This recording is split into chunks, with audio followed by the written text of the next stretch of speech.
today's episode of Thoughts from the Greenhouse, a podcast dedicated to providing tips and advice to healthcare marketers. Today, we are focusing on the topic of career evolution in a hybrid world. And I'm Renee Wills, co-founder of Brick City Greenhouse, an advertising agency. And I am joined today by Dana Smith, who is Senior Director at Calliditas Therapeutics, as well as Renee Green. So yes, there are two Renees on the call today. Also from Brick City Greenhouse, and she is SVP Group Client Lead. So this particular topic was inspired by a panel that was held at the recent MMM Women of Distinction event that I had an honor to be part of. And it was a really engaging event, and the audience was really engaged.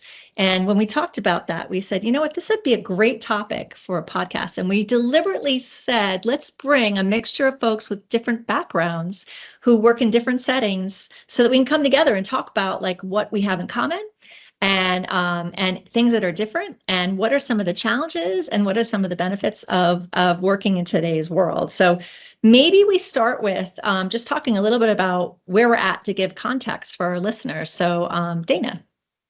Sure. Thanks, Renee. Both Renees for having me and inviting me to the session. I think it's an interesting one and excited to kind of explore this with you all during this podcast.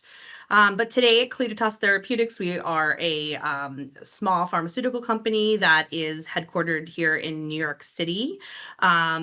Most of our home office people are in and around the New York City office. And it was really important when our president established this office that we do maintain some of that in-person consistency. So from an HR perspective, we do come into the office 3 days a week. And just more so recently, I've been able to expand our team. And I found that over the last few months, that has been really a selling point for some people who wanted to join our company.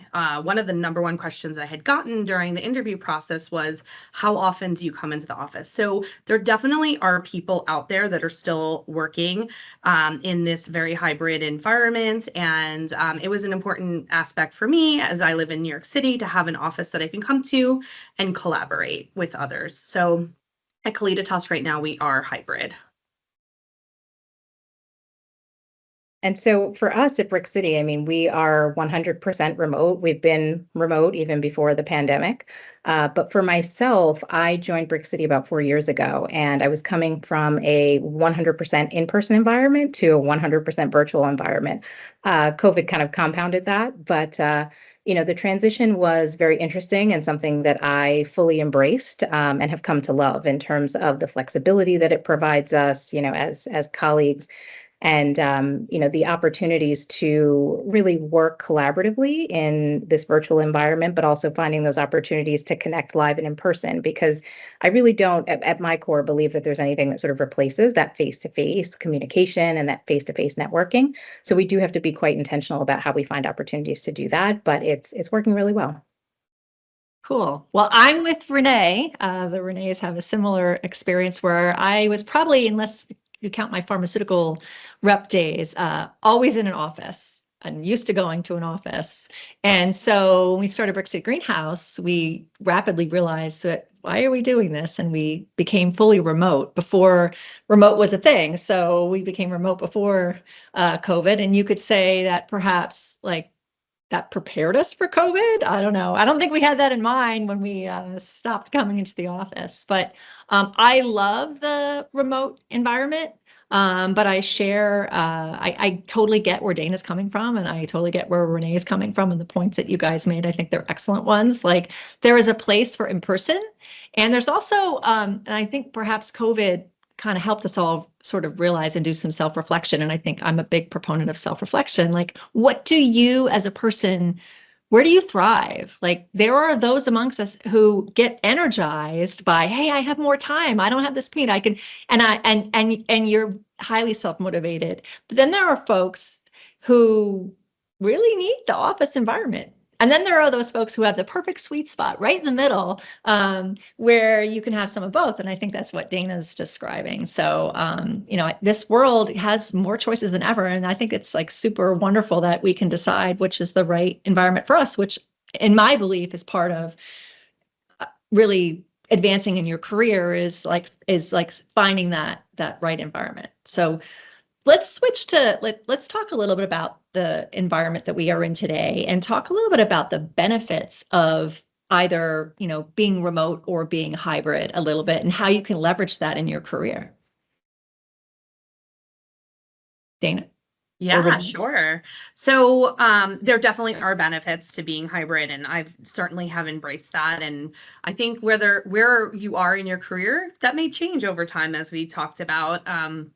I can't imagine starting off, as a younger person, perhaps, or switching industries and not sitting next to my boss and learning from them. Again, I'm dating myself. I started 20 years ago in the industry.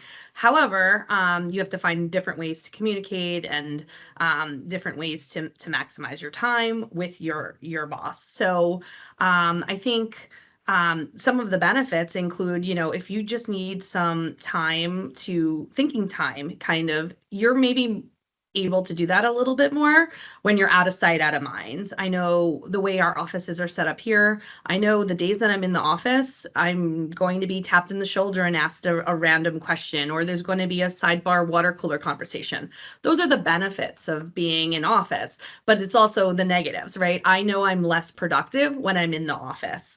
I am distracted more often. And if I really need to work on some strategic deck or messaging document that it requires a lot of my thinking, I save those for the days that I'm home. So it's that working style, figuring out how, you work best, and then just managing your time within a kind of your schedule. And I think that goes to everything with, just knowing yourself and knowing how you work best. And that also goes into advancing your career, and whether you need to meet with people in person, or if you're a great communicator over the phone. I think, you have to just find those ways to communicate that work best for you. And then you can, find ways of working that work for you. I couldn't agree more. I mean, I think that, from my perspective as a working parent, I think there's a lot of benefit in this hybrid remote world that we're in.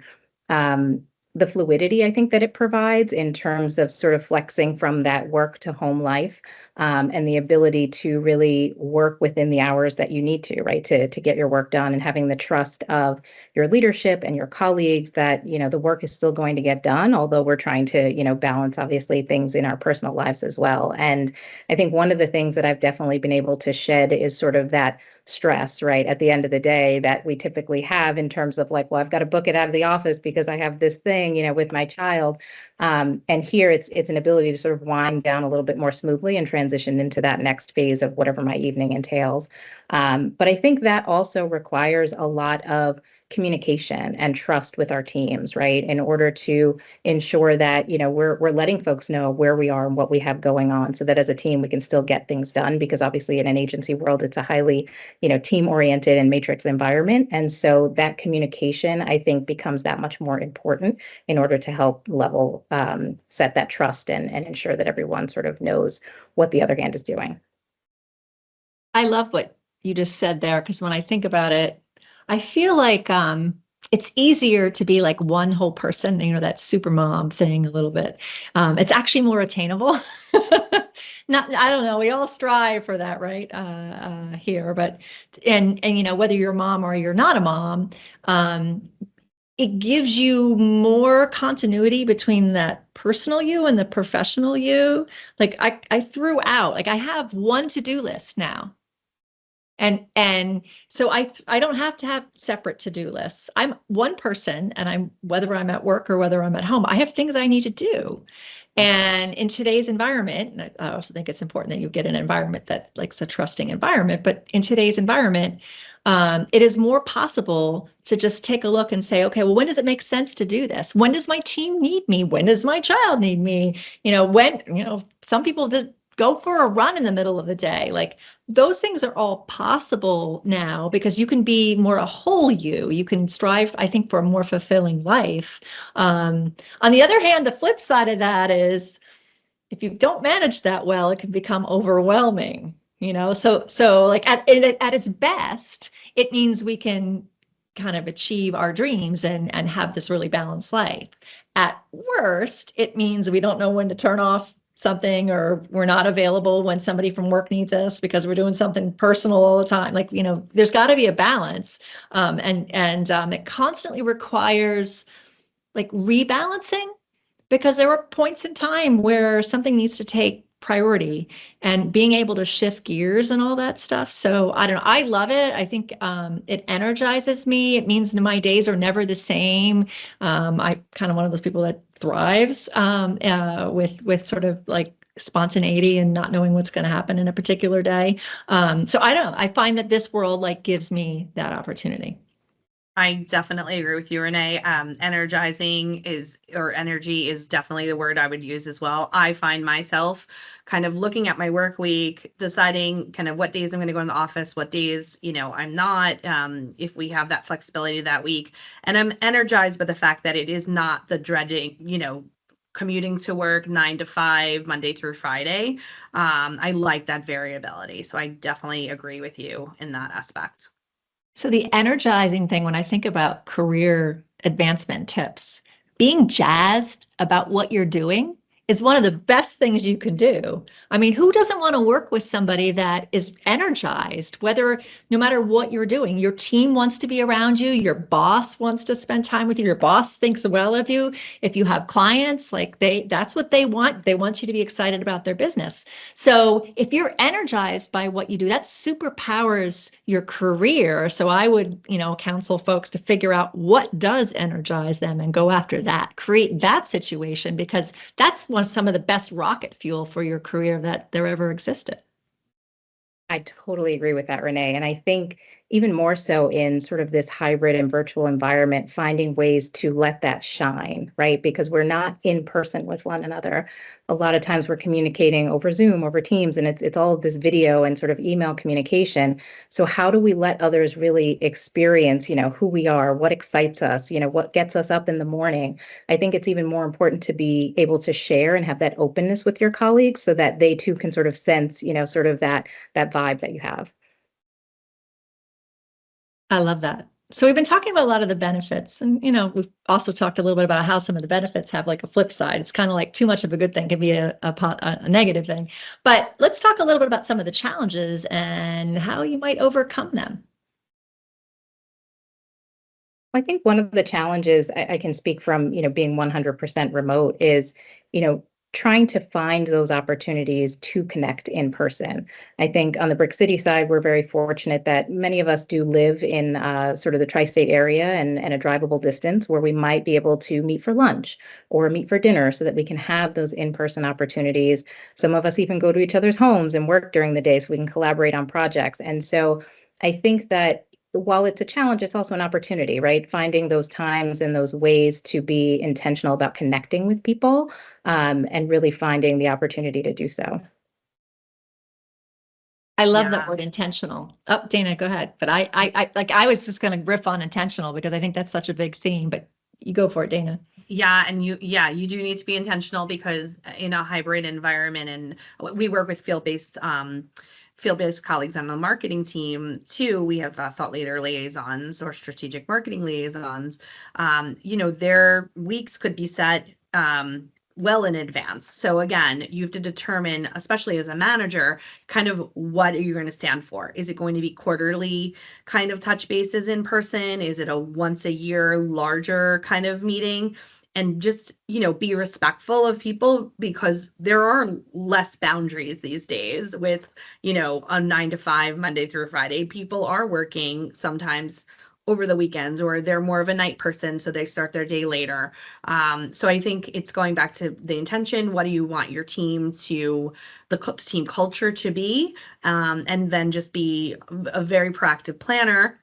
And then that also comes into, when we're talking about career advancement, you have to really take some time and map out who are the people you want to connect with, how you're going to make that happen, What's your goal for connecting with colleagues and former colleagues? I've not done a good job more so recently on that, but I do know, like in the back of my head, it's like, okay, I do need to, I haven't talked to that person in a while. Maybe they have the same challenge as I do.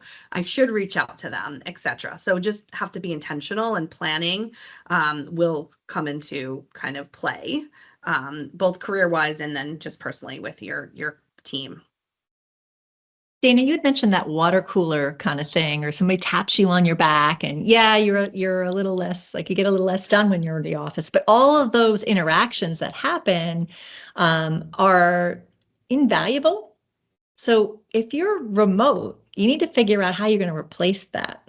Like, and Renée, you talked about communication is key, but it's like, you got, that book, you got to lean in. Well, you got to really lean in to communication and being deliberate and toot your own horn, but in a way that everybody can, like, it's one of the best ways to toot your own horn is to just tell everybody else what a good job they're doing, and recognizing other people, because it's sort of good karma, I think, and also shows that you have an awareness, and it shows leadership when you recognize and thank and call out other people and give credit where credit is due. You get a lot of credit for giving other people credit, which is kind of like a neat way to look at it. And leadership is something that it's personal to each of us. My belief is that, and I've kind of like come along the way. I think I used to believe that it was, you had to be a certain way in order to be a leader, but today I believe just the opposite. I believe we need to be introspective and think about who we are and bring out the best of ourselves in order to be authentically ourselves and to be a great leader. And that is intentional. And today, because you don't have the casual where everybody can see you in the office and things like that, you need to take opportunities to connect with people, Dana, just as you were saying, to on the talks with your manager, like share some things that your manager just not seeing, share some things with senior management. So use the opportunities that you have in front of key folks, but then don't discount that your peers are also valuable folks that can talk about how great you are, because generally managers will go and talk to your peers and get feedback to see, like, how are they really doing? So like, when you think about that, I boil it down to like just being your best you, but really focusing on a lot of communication in a way that gives credit to others, but also shows what you're up to.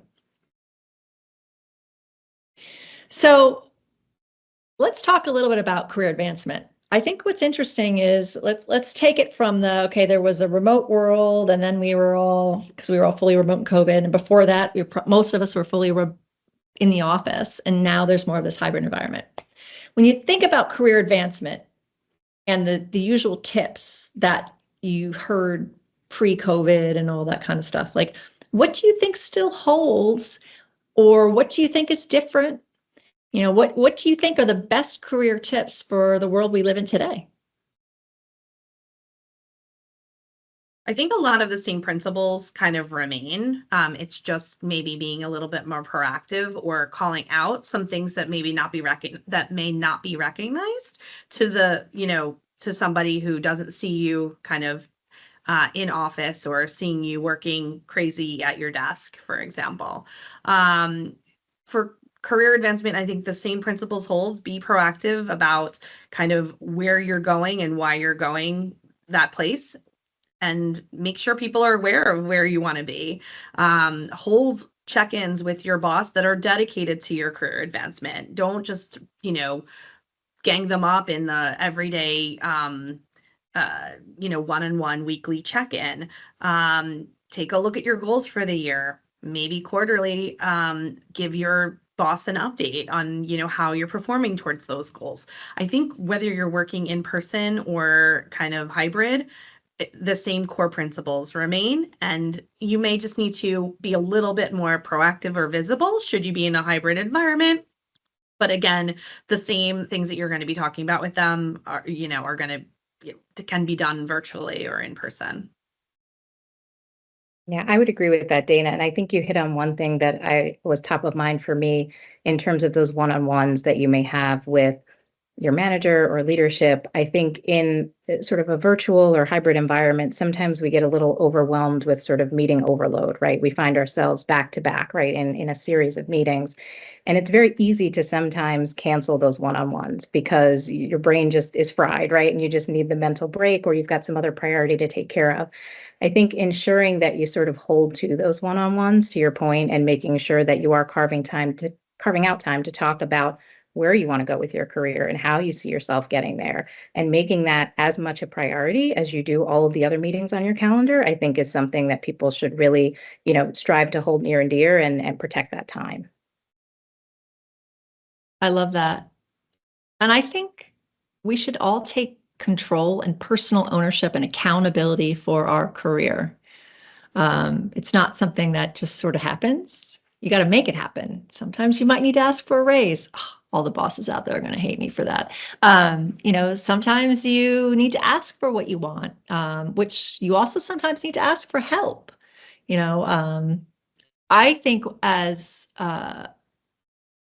more and more, I believe that the people that I trust come to me, and they come to me with what they think they need, or they come to me with a problem, and it's important to have like a solution as to what you think, but to be open to other possible interpretations.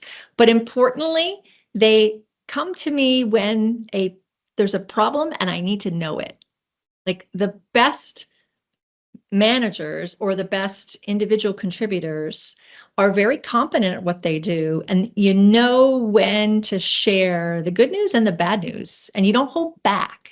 You don't be afraid to share something. Like, it's important to like call it out on a timely basis, and I think that's something that, especially in a remote world or a hybrid world, and if we have less interactions and things like that, you may see something and you need to kind of deal with it. You need to share it. Don't be afraid to bring things forward, and that's, to me, a sign of a good leader in development. Renée, you mentioned something about career advancement a few minutes ago that had me reflecting. And just for those people, like maybe you're staying in the company that you are today, and that's the importance of meeting with your boss on a regular basis and talking about your career. But if you were to move kind of companies or industries, I just reflect on my personal when I've changed companies, and all of those kind of connections that I've had come from conversations that I had with former colleagues, after the work hours. And so I think you do need to keep, you need to do your work with, prioritizing certain phone calls with people and staying up to date with people, emailing people. You need to prioritize that, and that becomes even more important if you were switching companies. So there's one thing about like internal advancement, and then there's other things about keeping your connections. And I recently had an interesting conversation with somebody I knew in the space, and she was working at a pharmaceutical company, and she was unhappy with where she was at. And she and I were talking, and we came together to the realization that maybe instead of leaving, and the best path forward would be to have a really honest conversation with her boss about what she wanted and what would make her thrive, because it's kind of empowering. She could always leave, right? So why doesn't she step up and ask for what she really wants? And what was so fulfilling was she called me the weekend afterwards, and she told me she had that conversation with her boss, and her boss said yes. So I love that. It gives me like the chills. And I think standing up and asking for what we want, and that comes down to choosing where you're going to work, with who you're going to work. There's more choices today. Figure out who you are, where you're going to thrive, and find the right match. They say what every pot has the right lid. So, it's out there. All right. Well, I want to say thank you to Dana And thank you to Renee. Really great discussion. I think we can keep talking on this topic forever, but fantastic discussion. And I want to say that folks who are listening today, thanks for joining us, and stay tuned for the next episode of Thoughts from the Greenhouse.